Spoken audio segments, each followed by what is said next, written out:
अयोध्या में एक वशिष्ठ गोत्र के ब्राह्मण थे।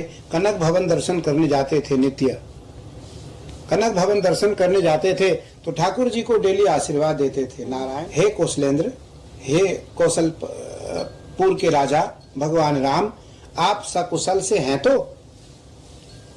पुजारी को बड़ा आश्चर्य लगता था। पुजारी बहुत चकित होता था। प्रतिदिन पुजारी कहता था, कैसा पंडित है ये, फटी सटी धोती पहन करके आता है और हमारे भगवान को आशीर्वाद देता है। पुजारी ने कहा उस ब्राह्मण से, पंडित जी ये गलत बात है, आप हमारे भगवान को आशीर्वाद नहीं दे सकते। तो ब्राह्मण ने कहा कि मैं तुम्हारे भगवान को प्रणाम भी नहीं कर सकता हूँ। क्यों? बोले हमारे प्रणाम को तुम्हारे भगवान कभी स्वीकार नहीं करेंगे, उनको अच्छा नहीं लगेगा। बोले ऐसा क्यों कह रहे हैं आप? बोले मैं इनके गुरु गोत्र परंपरा से हूँ, मेरा वशिष्ठ गोत्र है, इसलिए मैं राम को प्रणाम करूंगा तो राम को पाप लगेगा, राम को प्रायश्चित करना पड़ेगा।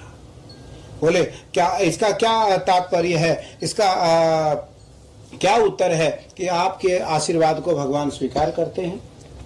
बोले जरूर स्वीकार करते हैं। बोले हम सब प्रत्यक्ष रूप से देखना चाहते हैं। ठीक है। तो 3 दिन बाद उस ब्राह्मण रोता हुआ आया। भगवान किसके हैं? दीनों के हैं। भगवान किसके हैं? दीनों के हैं, इसलिए उनको दीनानाथ कहा जाता है। क्या कहा जाता है? वो कभी सेठों के नाथ नहीं कहा जाता है कि सेठों के नाथ हैं। वो किसके नाथ हैं? दीना। इनको दीन दयालु कहा गया। वो अंदर से आया, भगवान आज मेरी परीक्षा है, नहीं तो मैं जीवन में कभी कनक भवन नहीं आऊंगा, मेरा आशीर्वाद स्वीकार करना। और लोगों को दिखाई पड़े, सामने ब्राह्मण की चौकी लगी थी, सामने बिल्कुल सन्मुख भगवान का दरबार था, और उस ब्राह्मण ने आते ही रामलला जी को आशीर्वाद दिया। राम आप सकुशल से हो तो? खसी माल मूरति मुस्कानी। भगवान के शीश पर लगी हुई मुकुट और गले में पहनी हुई माला, मुकुट झुक जाती है, माला गले से नीचे गिर जाता है।